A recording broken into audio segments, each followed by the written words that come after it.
This is Scott Becker with the Becker Private Equity and Business Podcast. We come to you regularly with short business episodes, short private equity episodes, interviews with business private equity leaders, sometimes relatively irreverent episodes. Thank you for listening. These are 13 stories that we're following this weekend. First, the markets tanked on Thursday, and then they rebounded significantly on Friday. Various different news and tea leaves that people are trying to read, and we'll talk about some of this in our next item. Second, inflation to the consumer price index came in lower than expected. That was welcome good news for the first time in a very long time. The flip side is wholesale prices came in a little bit higher than expected on Friday. So you've got this sort of dueling issue. You've got this dueling issue of people want to see the economy slow a little bit, that reduce rates and hopefully fuel a lower interest rate environment.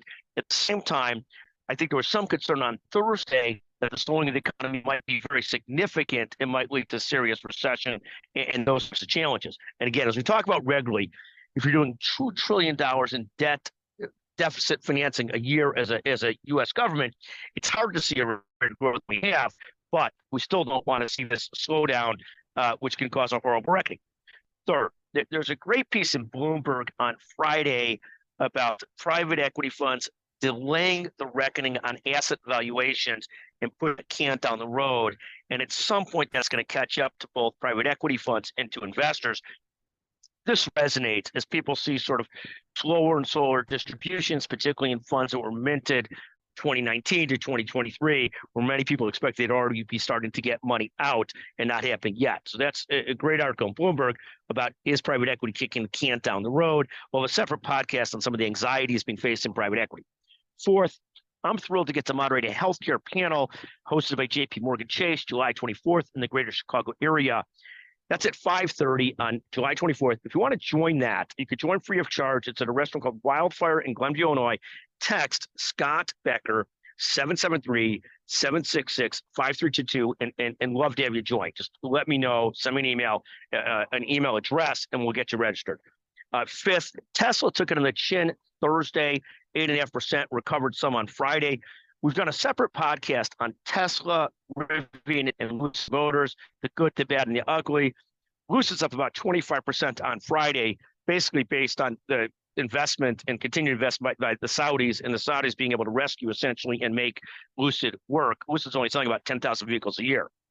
Sixth, NVIDIA took it on the chin also on Thursday, rebounded some on Friday. Seventh, JPMorgan nailed the second quarter.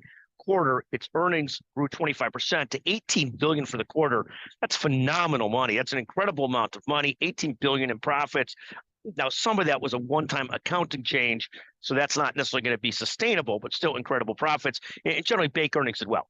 Eighth, great to interview Amber Walsh, Executive Committee of McGraw Woods, on women in private equity. That was based on the Preqin report, and basically the number of women leaders in private equity rising, but not as fast as it should. Ninth, gas price declines were part of the inflation index moving in the right direction a little bit. But as I filled up today, it still cost me $90 plus to fill up. I've got a car that's got 100,000 miles on it.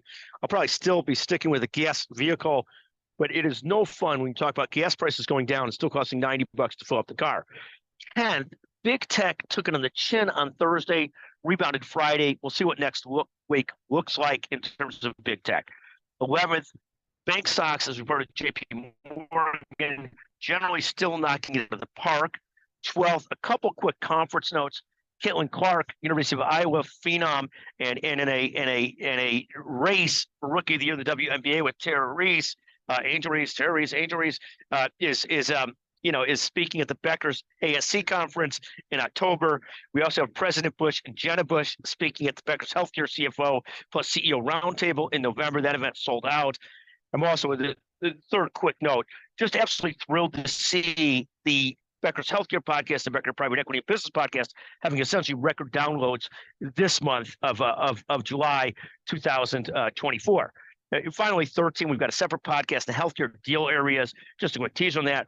Provider bolt-on transactions remain quite slow. Revenue cycle transactions moving in the right direction. Medical device transactions relatively healthy. Biotech and pharma doing better in terms of deal flow than it's done in a long time. And then digital health and IT, There's lots of noise about expecting lots of deals, but not as many deals going on yet as expected. In any event, those are 13 stories we're following currently.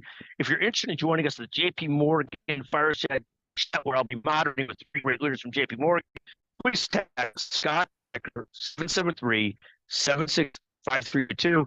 A great pleasure today to be recording with University of Iowa phenom Grace Lynn Keller, one of the best in the business, and also the co-author of a book that we did together a year or so ago. Thank you, Grace Lynn, as always, for being with us. The best. Thank you very much.